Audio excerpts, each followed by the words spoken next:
Searching for Tate after naming him as their primary suspect in the deadly shooting.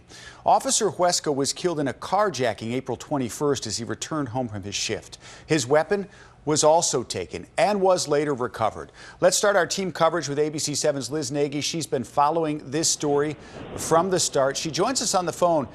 You're on your way to Glendale Heights, but I know you've talked to a couple sources as well about what happened. It sounds like Tate's in custody in Glendale Heights.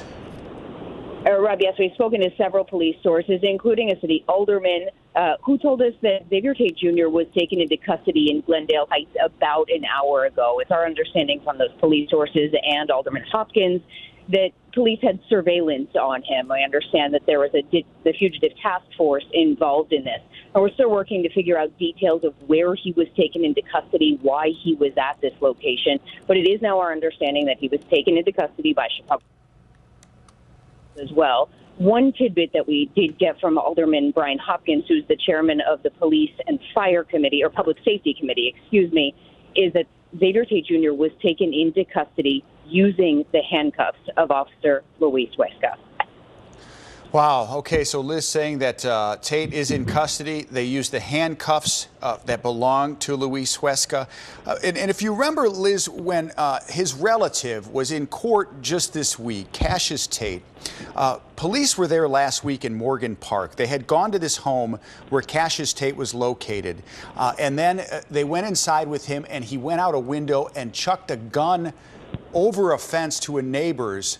And as we understand it, that was confirmed by prosecutors to be Luis Huesca's gun. So this relative of Xavier Tate, Cassius Tate, did have the officer's weapon when they took him into custody last week. Correct. And that was what we learned in the court proceedings yesterday that were held for Cassius Tate. He was taken into custody at a home near 108th and South Hale. That was the city's Morgan Park neighborhood on Friday afternoon.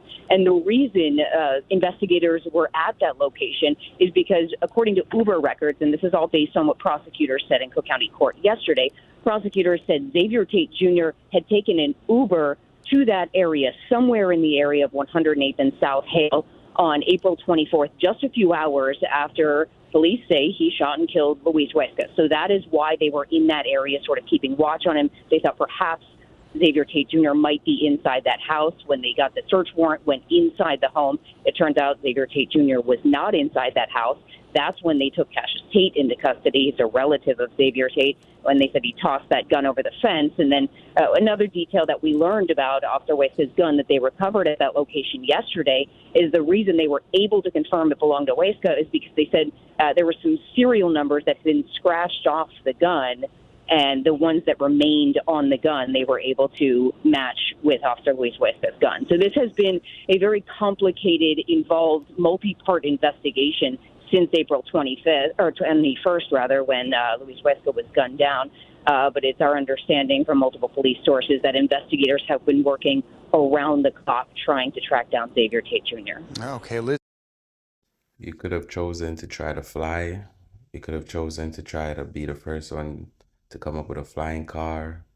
I'm the first one to go to Mars.